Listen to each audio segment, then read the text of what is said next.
she doesn't have powers, right? Powerless. Hello. Hello. It is my birthday today. In case anyone's wondering, happy birthday to me. So it has been snowing all morning. It's like 11:30 right now. I forget whatever time it is. It's 11:30. Please ignore the fact that I left my Kindle stand here. I simply don't have the energy to take it down just to put it back up after making these videos. I don't have the energy. Anyway, welcome back to my channel, or welcome if you are new. In honor of my birthday, I would like to go over my top 10 books of 2024. I am trying to put these in order of how much I enjoyed them. I have my laptop here, and I will be looking at my laptop so I can remember the books, because if you're anything like me, I immediately forget everything that I read within 2 seconds of finishing the book.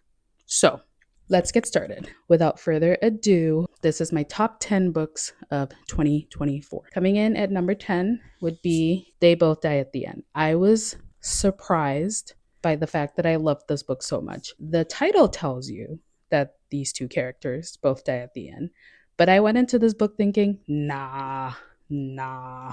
Adam Silvera would never do that to me. He would never tell me the characters are going to die at the end, and then they actually do. Let me give you a little synopsis. On September 5th, a little after midnight, Deathcast, which is the thing that tells you they're going to die, calls Mateo and Rufus and told them they were going to die today. So Mateo and Rufus are total strangers, but for different reasons. They are looking to make new friends on their end day. The good news, there's an app for that. It's called The Last Friend, and they meet up and they have a great adventure, and they both die at the end. This book made me sob. I would be crying in one page and laughing in the next page. It was so good. It was so good. And I have not stopped thinking about this book ever since I read it. And I don't remember where I read it when I read it, but I have not stopped thinking about this book. Next up, we have The Invisible Life of Addie LaRue. And I do not have that book with me because I actually borrowed it from my friend Rachel to read. The beginning half of the book was dragging on. And that's probably a theme with a lot of books that I've read this year. The beginning is so slow, but then the end is like boom, boom, boom, jam-packed with all the information. 300 years ago, Addie LaRue was in a desperate moment and made a deal with the devil, and she would live forever, but nobody would remember her. And in the beginning, I was like, well, I already know that. So you go into the book knowing that. It's on the back of the book. 300 years later, she comes across a dude, and he remembers who she is. So yeah, this book took me on a roller coaster. The writing was absolutely amazing. I would say V.E. Schwab, she's amazing. I need to read more books by V.E. Schwab. Next up, and yes, I am looking at my computer because I don't remember what these books are about. Next up, I would say coming in at number 8, I have 7 Days in June by Tia Williams. Oh my goodness. Eva is an erotica writer, and Shane has written a bunch of award-winning books. I forget what they were about. This book follows them through their younger days when they met and spent 7 glorious days together. But I remember just like getting into their minds. That was, I think, my favorite thing about this book was getting into the minds of these characters when they were much younger, and now when, adult comes crashing hard. Yeah, no, this book was really beautiful. This book was very steamy and very spicy in some parts, but I loved it. I want to reread this book, and I think I will do that in 2025. I think this will be one of my rereads in 2025 because wow. Moving on. Next, I think this is number 7 now. I don't remember. I'm not keeping track. I hope somebody's keeping track. Never Lie by Frida McFadden. Oh my goodness. Okay, so this book basically follows newlyweds, Trisha and Ethan, and it says they're searching for the house of their dreams. They find the house of their dreams. This house belonged to a Dr. Adrian Hale, who was a psychiatrist, and she disappeared, I think like 4 or 5 years ago. And she finds audio transcripts from all the patients that Dr. Adrian Hale has ever seen. As she starts going through them, and one of them has a very, very, very shocking thing. And I'm going to leave it at that. But this book, I did not see it coming.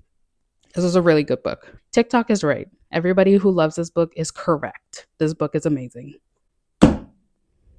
I'm so sorry. I need to stop doing that. Red, White, and Royal Blue by Miss Casey McQuiston. Oh my goodness. And I remember like giggling, laughing, kicking my feet up. Oh my goodness. It is so cute. This follows the US president's son. His name is Alex, and the Prince of England's son, who is Henry, and they are enemies. So yeah, it's basically an enemies to lovers book. It is so cute. I love me a gay romance. I read this book, I watched the movie immediately after, and yeah, it was adorable. It also made me sob in some places, but it was so, so, so good. Okay, we're, I think, getting into my top 5 books. And spoiler alert, all of these are fantasy books.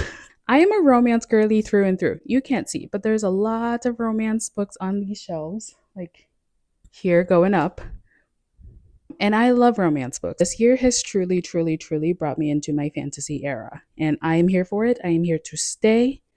I will be reading a ton more fantasy in 2025. I think this is number 5.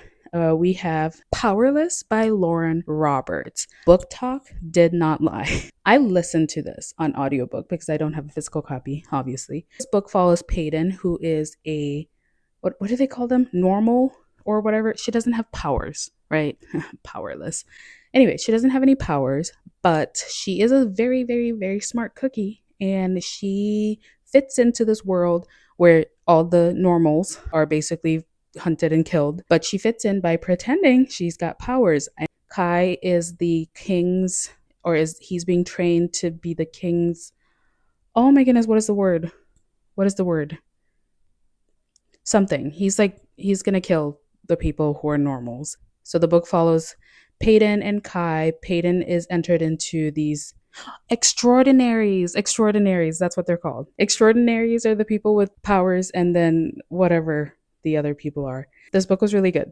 I obviously can't explain it very well, but I want to read the next book, but I feel like I will be disappointed because people say the next book is a little bit disappointing. That's going to be a 2025 me problem though, because I think I have to. I think I can't just stay with Powerless. And I'm hoping that I get to know more about Peyton and Kai, which I know I will, but I hope it's not disappointing. Anyway, I'm going to move on. I loved it. I loved that book. Powerless by Lauren Roberts. I wish I had a copy with me, and I will probably purchase a copy in the next coming weeks. But yeah, next up is another book that I do not have a physical copy of because I also listened to this. I love the Libby app, by the way. And you can get audiobooks and ebooks and Kindle books. I love the Libby app because that is where I listen to most of my audiobooks. You have to be on the wait list for so long because some of these books are so popular. You're on the wait list for months and months and months. So I literally was on the wait list for this next book. So the next book, which I think is number 4, would be Divine Rivals by Rebecca Ross. Oh my goodness. Once again, Book Talk did not disappoint. Book Talk said, you are going to love this book. And I absolutely did. So Divine Rivals follows these 2 young rival journalists, Iris Winnow and Roman Kitt, and they're competing for this like columnist position, journalist position, I don't remember what. And Iris's brother went off to the war, so it's set in a time when there's a war going on. There's these like celestial beings, if you would. It's a whole thing. So Iris's brother goes off to war, and she has been waiting for letters from him. He has not written back to her, so she starts typing letters and sending to him, but her letters do not get to her brother. They get to Roman, who is her rival, and it is such a cute, oh my goodness, it is so cute. So this is a YA book, right? So it is so cute to see how like their little love letters go back and forth. Roman is like, oh, I know it's her, should I tell her? And I loved Divine Rivals. I was listening to it and immediately started listening to Ruthless Vows, which is the next one in the series, and also really, really loved it. Both of them were 5-star reads for me, listens for me. I want physical copies to put on my trophy shelf because I really, really, really enjoyed them. I think we are now in number 3 spot, and that would have to go to Miss Rebecca Yarros, Fourth Wing. Once again, book talk did not disappoint me. I wanted to read this book in 2022, or sorry, 2023. I forget. We are in the year of our Lord 2024. I wanted to read this book in 2023, but I was so scared that it was overhyped. Oh my goodness. This book,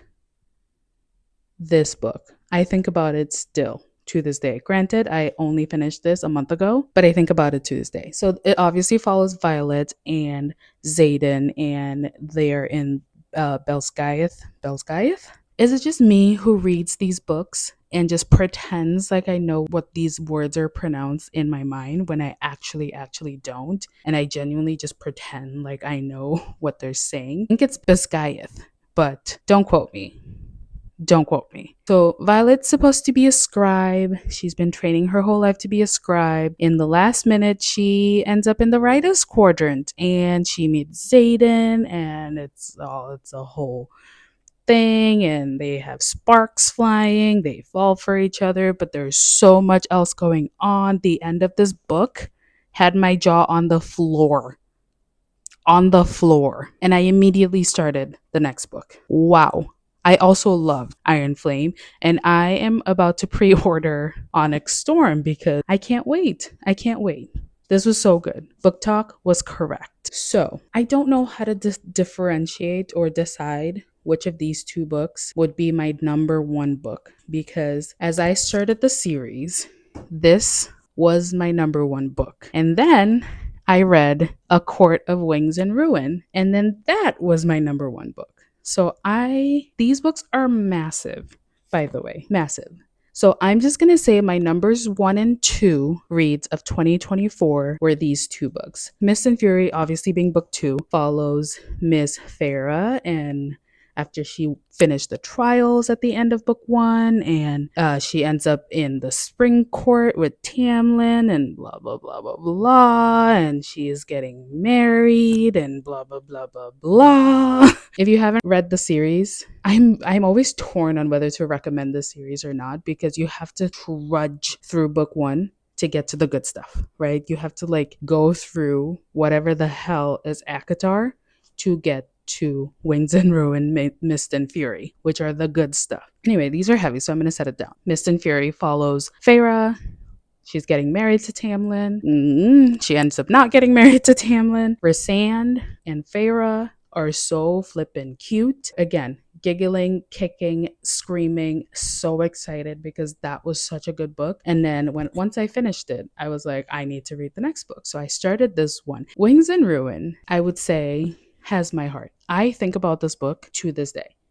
To this day. I read this back in May, I think, or June, maybe. I don't remember. I think about it to this day.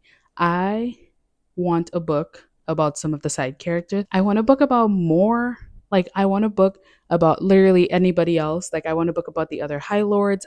You know what I mean? I think I have been rambling on and on. I tried not to give spoilers, but if I did, I am so sorry. I like barely remember what these books are about, but I am so excited to go into 2025. I am so excited to read more fantasy. I am so excited to read more books in general. The holiday season has brought so much joy for me because I'm actually home for most of the holidays because I just had surgery. That's the story for another time. But I've just been like sitting in my house, reading, listening to books, watching movies, just like having a good grand old time. And I am so excited for 2025. And I'm so excited to read more books in 2025. So I will stop rambling now. Thank you so much for watching this video. My voice just cracked there. Thank you so much for watching this video. I hope it's not super long. I will see you in the next video where I think I will talk about all the books I rated 5 stars in 2025. And it's a lot. I have a lot of books that I rated 5 stars because I'm very generous with my 5-star rating. Anyway, thank you so much for watching. I will see you in the next video.